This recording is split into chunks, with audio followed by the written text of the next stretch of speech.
So coming back to the panel, this is panel 2 that we are now starting with. We shift focus from the ground to the boardroom, to the policies, people, and partnerships that face inclusive and neurodiverse workforces. This session, titled Building Inclusive Workforces, Advancing Employability and Jobs for Persons with Disabilities, explores how corporate India and global partners are redefining what it means to hire inclusively, not out of compliance, but conviction. Our moderator for this session is Mr. Chetan Kapoor, is an accomplished development professional with over 2 decades of experience in the fields of education and skill development. Mr. Kapoor, please come on stage. Let's give him a big hand. As the Chief Executive Officer of the Tech Mahindra Foundation, he leads impactful initiatives across 11 cities, driving transformation in education, employability, and inclusion. Earlier, as Chief Operating Officer, Chetan conceptualized and built the foundation's flagship SMART program, that is Skills for Market Training, now one of India's largest CSR-led urban skilling initiatives. Joining him in this panel are Mr. G. Vijayaraghavan, or GVR as he is fondly known. He is a visionary who quite literally changed the landscape of Kerala's IT sector. He went on to serve as member of the Kerala State Planning Board and as the founder director of the National Institute of Speech and Hearing, one of India's premier institutions for disability inclusion and research. Today, he continues his pioneering work as honorary director of Center for Autism and Other Disabilities Rehabilitation Research in Education, advancing education, research, and advocacy for neurodiverse individuals. Please give a big hand to Mr. Vijayaraghavan. Our next panelist is Ms. Jyotsna Malhotra, Head of Diversity and Inclusion at TVS Motors. She has been instrumental in making one of India's oldest industrial groups a model for inclusive hiring, from factory floor to leadership roles. Ms. Malhotra started her career with the Indian Army as Short Service Commissioned Officer and holds the rank of Captain. She switched to corporate career in 2008 and has exposure in various HR portfolios, including business partnering, talent management, leadership development, head of recruitment, employer branding, and change management. She possesses more than 20 years of experience in projects across branding and change management, geographies, and industries. In her current role, she is leading various HR transformation projects, head of employee engagement, culture and diversity and inclusion. Please give a big hand to Jyotsna. Our next panelist is Nicole Atong. Joining us from across the globe, she is the Executive Director of the FIU Embrace Center for Advancing Inclusive Communities at Florida International University. At FIU Embrace, she leads one of the most progressive programs in the United States dedicated to advancing inclusion for neurodiverse individuals, creating communities where everyone can live, learn, and work with dignity. Nicole, please give a big hand. Joining our panelist also Mr. Praveen Karn. He's a celebrated CSR and sustainability leader, currently serving as Group Head for CSR and Sustainability at Spark Minda Foundation. With more than 14 years of experience, he has led transformative initiatives in skill development, empowerment of persons with disabilities, and inclusion innovation, earning the National CSR Award 2019, conferred by the Honorable President of India. Please join me in welcoming Mr. Praveen Khan and give him a big hand. Thank you, ma'am. So together, we also request a moderator and our panelists, it's a very humble request to please keep yourself to the time allotted because we are running very, very late. Thank you so much. Now over to you. We'll try and finish before time. Okay.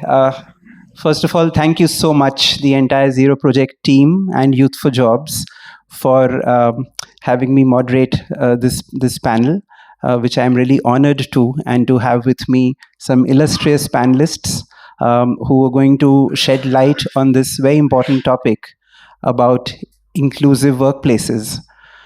So we could, to set the context, here are some facts, even though we know that data when it comes to persons with disabilities in India is both sketchy and often dated. But what we know is that estimates are that there are at least about 80 million people with disabilities in India. For context, that's about the population of Germany. We also know that at least 25%, if not more, it's only about 25% of the people with disabilities who are employable are actually employed. That's also a statistic that I came across. And even amongst those, what we know is that there are many who are underemployed, which means that who are contributing far less than their potential. So that's the context. Another context, just before this conference started today, notification on my mobile reminded me that it is actually the World Kindness Day today. So from that sense, it couldn't be a better day to start the Zero Project Conference in India. And I think kindness is, of course, the one of the most important ingredients when it comes to talking about inclusion. But I think it's a starting point. It transcends the idea of kindness, and it goes into the realm of, first of all, righteousness and equity, and it goes into the idea of common sense. Inclusion, at the end of the day, just makes so much sense, to be inclusive as compared to being exclusive. And yet we are talking about this idea of inclusion because somewhere I feel that while all of us are born with an inclusive mindset, as we grow older, somewhere the idea of exclusion sets in. And this is true not just for workplaces, it's true for most places that we see around, and which is the reason why we have to hammer in the idea of inclusion at conferences and forums like this. So with this context, let me just get started. And I would turn, first of all, to my left, where we have Nicole, all the way from Miami, Florida, with us, representing the Florida International University. So my question to you, Nicole, to get started is that if you could share some of the practices, that you have followed, which have helped you reverse engineer the idea of inclusion, in the workplaces that you're familiar with. Sure, no problem. Oh, thank you. Thank you again for having me. I want to share a little bit about the context of where I come from and in which my program is established, because I think context makes sense here. So FIU, as I said earlier, is the third largest public university. We have 55,000 students and 10,000 employees. The program where we are housed is on a campus that's over 350 acres. And so FIU is a mini city, if you will. And so within that mini city, what we did was implement a program for students with intellectual and developmental disabilities who cannot get a degree from a university, but can certainly work.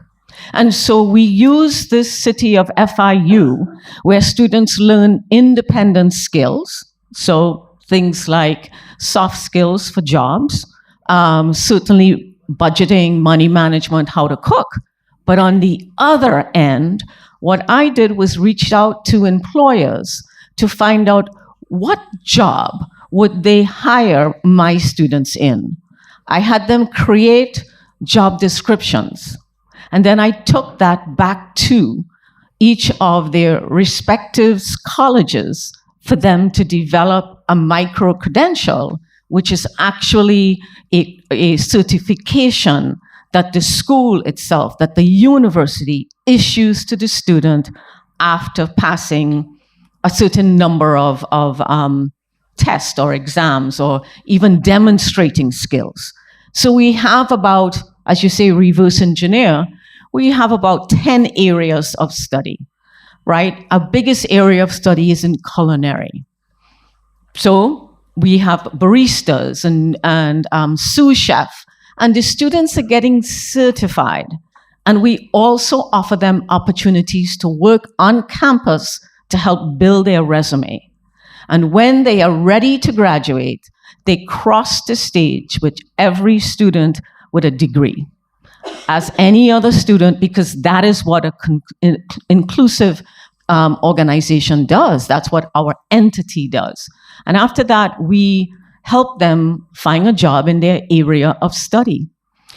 With this idea, I challenged our leadership and say, well, if we could get students employed outside of the university, why couldn't we have them employed within this university? Why couldn't there people be with intellectual and developmental disabilities on this campus having employment? And we launched that program just about a year ago. And now there are individuals who are working full-time and part-time. We have individuals working in the largest hospital system in Miami, Florida, and in restaurants. And so we run the gamut of where they can work. And so this notion of being on a public campus, it's not just about educating students with intellectual and developmental disability, but because they are fully integrated, we are changing the values of their peers. People without disabilities are learning to work and live in an integrated setting.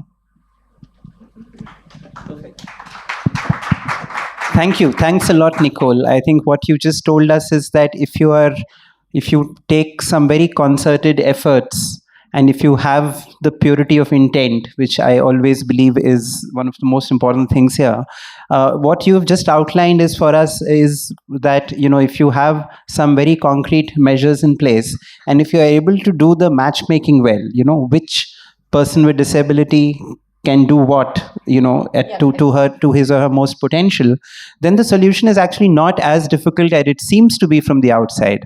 And I know that globally there are several institutions which have been doing this, and therefore, we need to really learn from them. I was fortunate enough to be at the Zero Project conference in Singapore, which happened at the Enabling Village, which was in itself an example of how do you really create an inclusive community.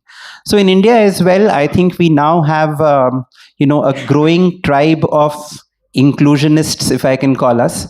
And in that, there are several islands of excellence which have emerged. So let me first start off by going to down south to Professor Vijay Raghavan, who comes from the state of Kerala, one of the most beautiful states that we have in India. And if some of the international delegation members have a few extra days, you could definitely pay a visit to God's own country.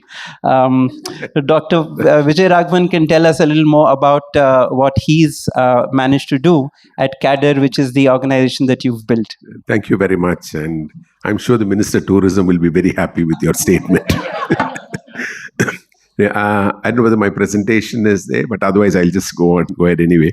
Anyway, what I'm going to talk about is the employability training program that we have, and some of the successes, some of the challenges, and what we are looking at going forward.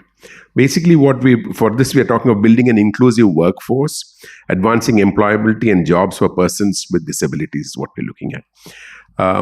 As a center, it's called the Center for Autism and Other Disabilities Rehabilitation Research Education. We are a not-for-profit, Section 8 company, and we focus on full-day intervention for school-going children in a school setting, and then we do a program for school-going children. We do assessment clinics free of charge, after-school support for children, a parent-mediated intervention program, and employability training and skills training for young adults on the spectrum.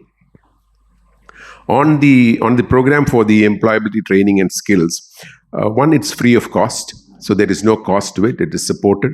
And we look at individuals who are between 18 to 30 years of age, a minimum of 12th grade, either NIOS or otherwise, should have studied, not passed. 6 to 9 months of training in life skills, social skills and communication skills, IT skills and daily living skills, and job specific skills. So the first few months we try various things, find out what they're good at, and go forward. That's a big challenge, and I have a thought on how we want to solve that in the long term. We then do a 3 to 6 months of paid internship. One of the biggest problems that anybody has, and I know we have employers sitting here, is that if I take a person and I have to ask the person to leave, it can become a scandal or it can become an issue. How do I handle that? So what we do is we tell parents there is no fee and we will give them an internship. We tell the parents no payment for the internship, but we insist that the companies pay for the internship. So they pay a stipend during the internship. And what we tell them, you think the person's not fitting in, 2 months, 3 months later, you can ask the person to go.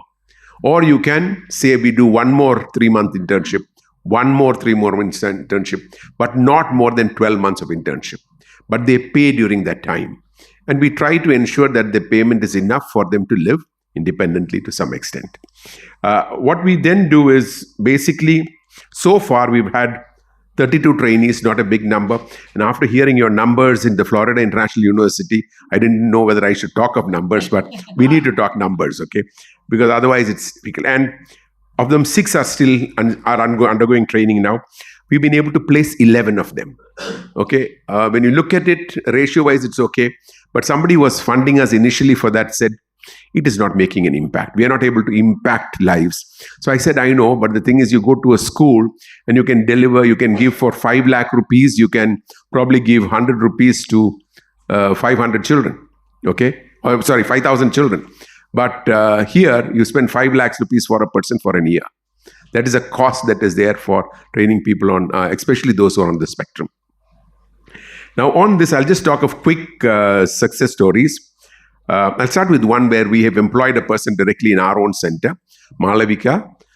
She's in her early 20s on the spectrum, but she dances well, she sings well. And we actually trained her to be a support teacher. And she actually trains the children in the preschool area. But the impact on that is double. 1, she's got a job. 2, that parents coming in see that there is a person on the spectrum who's actually working. They feel my child can also go to this. It motivates them. Also, just I saw the numbers on employment. One thing is we actually have 4 people who are with a disability working with us. 3 are deaf, and 1 is on the spectrum. The second one is people who were employed by Ernst & Young. 2 of them, Leah and Rohit, both of them have been working there for more than 2 years now. And we've not had things going well.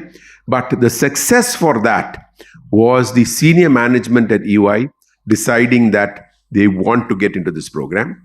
And number 2, identifying a catalyst within the team who'd really work with this person. And number 3 was that catalyst boss was a supportive person. If you fail anywhere here, you're going to have a problem. The next one was Mukund, who works with Westside. Again, a very good success story. And then we have somebody working with the Taj, and we have someone working with UST, all doing well. I'm just rushing through. Well, one of the things which we want to work on is we need to find out a tool by which you can assess what a person is good at. And we want to do a project on that where we're looking at about 100 people working, 100 young adults on the spectrum who are working with companies, using a psychometric analysis, try to find out and develop a tool which will help us to identify people in the long term who are really into what kind of a work they can get into. But it's not easy. It'll mean about 600 interviews, and we think it'll take us about 1.5 years to do that. And that's what we want to go forward in. Thank you. Thank you. Thanks a lot, Mr. Raghavan. Again, some excellent examples of how a very concerted and conscious effort can make a difference, and especially when it comes to integration and inclusion of persons with, who are on the neurodiverse spectrum, or persons who are, in intellectual and developmental disabilities. We know that it seems to be a really hard challenge there.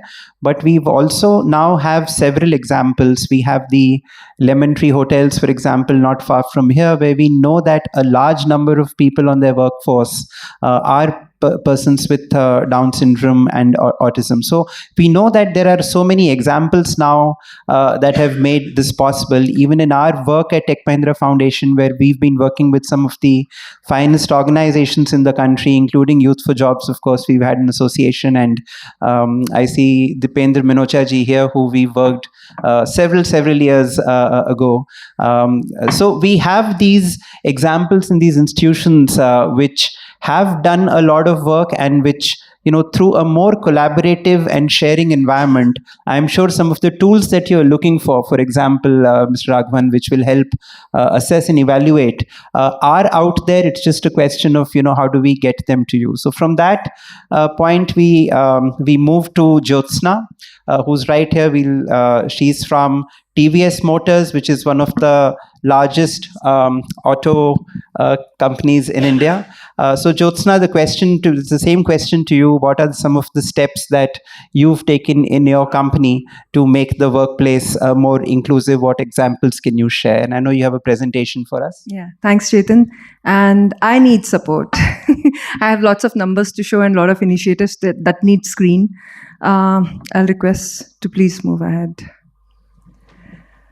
I think for us, overall impact came in when we moved from just looking at how PWDs can be brought to workforce and thinking about it, and then moving it into action, converting it into action.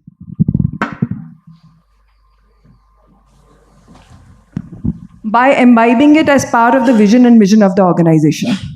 So when we revised our new vision and mission under Reimagine 2030, which happened in the year 2021, we identified the areas which, being in HR, we really want to work on. And some of the areas identified, you see in this space around promote a safe, sustainable, and inclusive workplace was something that we targeted to work on exclusively. We identified 2 key areas for this to begin with, which was number 1 on gender and number 2 on persons with disability, with an objective to create an ecosystem that provides equal opportunities for all to thrive. With this very clear objective and clear matrices to win and clearly win, we were able to identify certain actions around it, and this is the journey that the company has traveled in past 5 years. We started with 4 persons with disability inside of the organization who came in very organically, met with an accident, redeployed into another role, and from there we are at 400, approximately 700 in next 2 months we will be. That's the numbers I want to show you. 18-19, not knowing where to begin from. We started with an infrastructure audit with help from somebody like we have here, Youth for Jobs. That time we enabled India was a partner at that time, and we did an infrastructure audit that gave us a clear job matrix in terms of which role, which infrastructure, what kind of development, what kind of improvement needs to happen to move to the next stage. Then in the year 1920, we worked on those areas. In the year 2021, we brought the first batch straight from the campus, did some job drives around it. In the year 2021-22, continued with this same deployment across locations. So I'm talking about, we started with Hosur, which is outskirts of Bangalore. From there, we moved the same actions to Mysore, which is another plant we have. And the third one to HP, Himachal, which is the third plant. And now moving on, Indonesia, the same actions are happening today. So this is the journey that the organization has traveled. And with these numbers, the biggest challenge we saw was bringing the first batch and ensuring that it's a success story.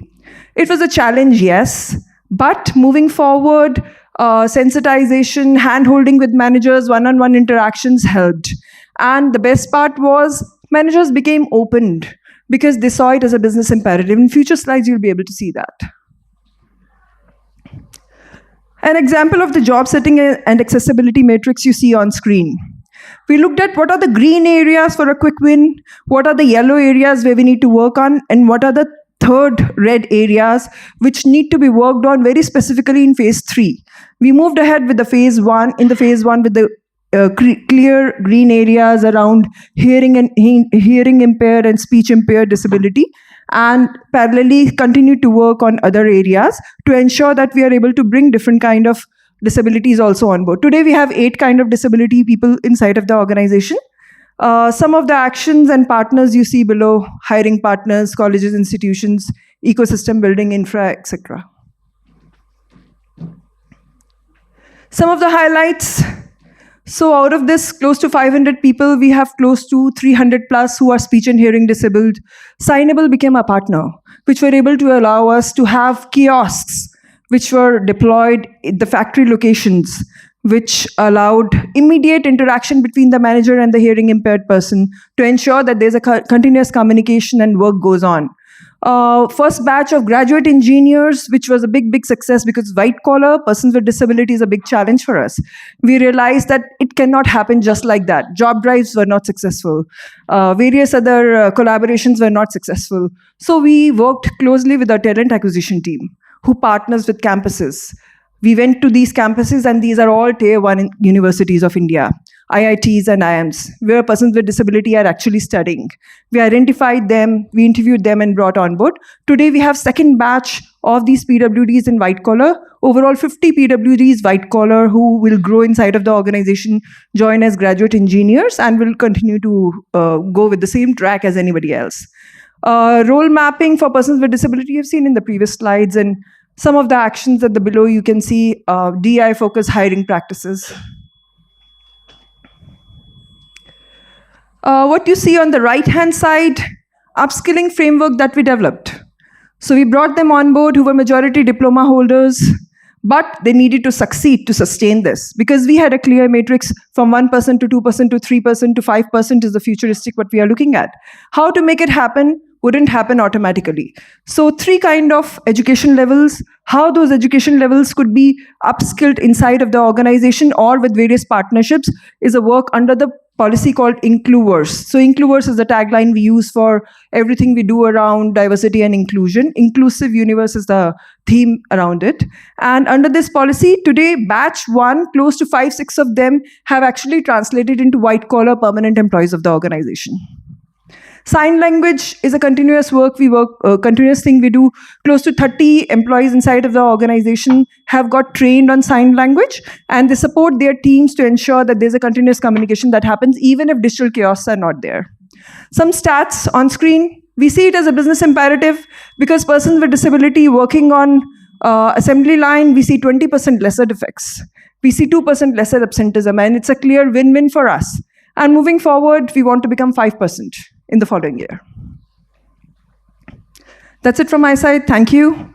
We'll close with a video, if possible.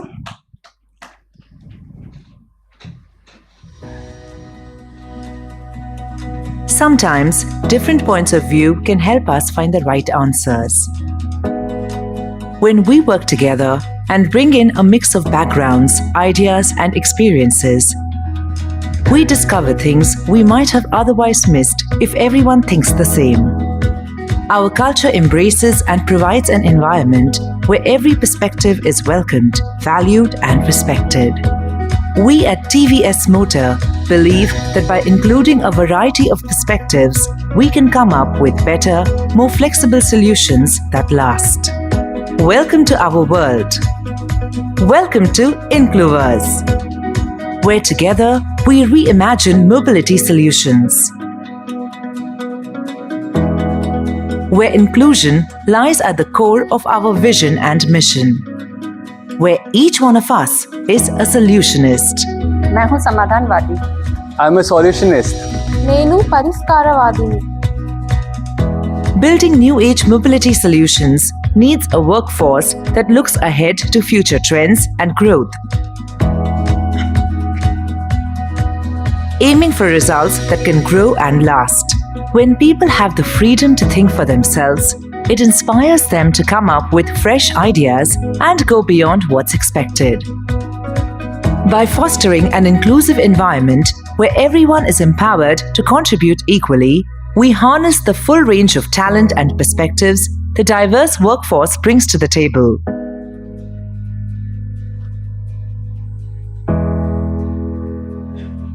By actively promoting inclusivity, we are creating a thriving community of resilient, vibrant, and harmonious workforce that contributes to collective growth.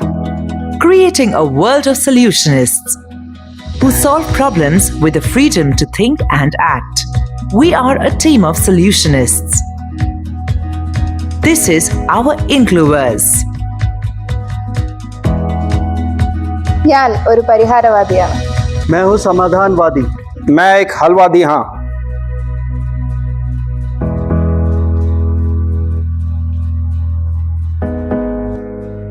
Incluvers, making a world of difference. Thank you. Thank you. Thanks a lot, Jyotsna. I think your presentation just reminds us that when it comes to building inclusive workplaces, the starting point has to be building inclusive mindsets. This might sound cliched, but I think it's a cliche worth repeating, because it's with the mindset that once you decide to move in that direction, anything is possible, which is what it seems TVS is championing. So really, really wonderful. Thank you so much. With this, I move to my friend over here, Praveen, who is from Spark Minda, and he represents both a prominent CSR as well as a foundation that you operate, which is into assistive technology, right? So over to you, Praveen, for your presentation. Thank you. I had a couple of slides, but I would prefer to speak. And before I go to the subject, let me request you to envision something which talks about severity and vulnerability. Think of a person with disability. And now you think about women with disability. Now, next step, you think about rural women with disability. Next is pregnant rural women with disability.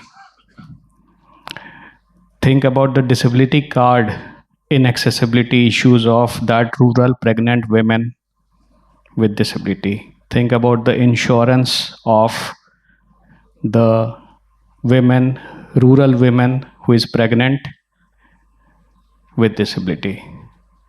Now, if you think about all this sequence, you'll get to know that how the severity of the matter, the problem statement keeps increasing. We're thinking and talking here about employment, productive engagement, economic engagement of persons with disability here. Let me tell you some of the facts. 55% of the persons with disabilities are literate, but only 5% are graduate. The root cause problem, and we have to think about their engagement in the workforce. 70% of the persons with disability live in the rural areas. Getting them to the place where there is a job are majorly cities, and since they are in the rural area, how this becomes accessible to them. I'm talking from very Indian context. I know more about this place. 15% of the persons with disabilities are employed. 22% of the persons with disabilities have got government aid, which is quite relevant for them. Again, 50% of the persons with disabilities are women. And if you look at their poverty line, while country's BPL percentage is 16, PWD's percentage is 28. 4% persons with disability live alone. अकेले रहते हैं. They live alone. Close to 0% of persons with disability have health insurances in India. Close to 0%. Right. I guess I just have started. I have some time, right? So, problem statements I've talked so far in front of you. There are many things that I could talk. There's a lot of statistics as well. Let me also talk about some of the solution. I represent an organization called Spark Minda, where approximately 10 years before we started working on inclusivity, we have a policy called Equal Opportunity Policy, and diversity inclusion. Persons with disability inclusion is one of the major. And in the year 2015, we did an exercise called job mapping. And Jyotsna ji, I'm very happy to see that we also conducted the same job mapping exercise in 2015, where on the x-axis we kept all types of disability and y-axis types of functions in manufacturing and non-manufacturing. We are one of those organizations who have employed persons with disability in manufacturing, and a lot of modifications, customizations were brought in. Did this exercise that what type of disability fits into which kind of role, and then started employing them. Happy to share that we are one of the largest persons with disability employment organization. We have 1,300 persons with disability working with us. More or less all types of disability. We learned a lot. We failed many times. There were various types of behavioral change communication, sensitization among the employees, buddy programs, sign languages, NGO partnership, government, sourcing of persons with disability, getting them from the rural area, reaching to the panchayat, reaching to the block, conducting various screening exercise. All these things were done. We are proud partners of close to 35 NGOs pan-India, mostly from rural India, and they work with us for upgrading this entire framework, because we may not be sufficient to do everything. We need to leverage, and Meeraji is sitting here, one of our partners. We have employed a lot of people referred by them in our 28 factories in India and also in Vietnam and Indonesia. Yes, thank you. I'll stop here in a 30-second time slot that we have the ways to reach to persons with disability. We conduct camps where we provide locomotive assistive aid, where we identify persons with disability, where we help them getting their employment cards, which is called UDID. There is a problem that if they don't have UDID, they would not get government jobs today. And there are many other issues related to it. And a lot of private organizations also look at it. And especially if you go to the rural area, the problem associated with persons with disability in rural areas of India is quite significant. While the government of India has a policy, has an act to employ 4% of their 4% of the jobs for persons with disability, which is reserved. We don't have it in the private job, companies. I would like to advocate it for. We advocated about getting it transparent and disclosing it in BRSR, which has been incorporated. I'm very happy to see. Well, our programs for persons with disability reach to approximately 30,000 persons with different types of disability to whom we have provided accessible and assistive aid, but it has to reach to many more people.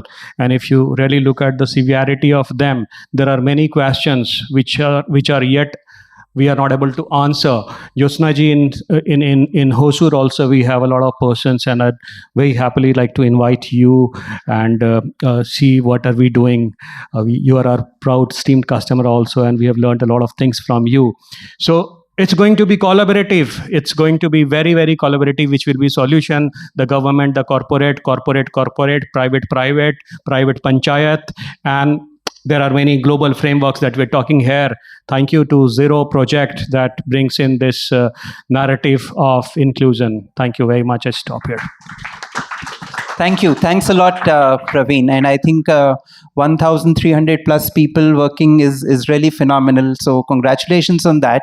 And, each such, while we at Tech Mahindra Foundation take a lot of pride in what we've been doing for persons with disabilities, but I can tell you that each such conversation, each such interaction fills me with humility and also a very clear signal that there is so much more to be done. Like Meera mentioned right at the beginning, that the more you work in this field, the more that you realize that there is to be done. And also the message of collaboration, I think, it's something which can't be overstated, because working in this space, you realize early on that this is a challenge which needs to be addressed and solved only by joining and holding each other's hands. And I think that's the call to action that we have, because even when it comes to corporates in India which are working on corporate social responsibility, and as it was mentioned earlier, that it's a phenomenal opportunity that we have, that the government has mandated that we have to set aside 2% towards corporate social responsibility. Within that, how do we collaborate? How do we learn from each other? It will be great to understand, for example, from you, Jyotsna, as to how you've actually managed to do this. But for that, we'll definitely have one more conversation, and I just have the time factor in mind, so we'll have to. But I just want to add one thing. Yes, TVS please. is not doing under CSR. We are doing it under I business understand only. that. Yeah, of course. But the idea of this has to be propagated far and wide, and for which you have CSR as a possible vehicle to do this. And I think that's where what we've been trying to therefore do is to build this idea of, some of you may have heard of it, the Ability Network, because we do understand that the end of the day, the network effect has to take shape in whatever that we are doing. And just as Zero Project has been at it for the last about 12-13 years, Martin, if I'm not mistaken, we believe that there need to be more and more such initiatives globally that need to happen, because only through such initiatives can our dream and vision of a truly inclusive world, a truly zero barrier world, can take shape. Thank you so much for this panel. Thank you so much. Thank you.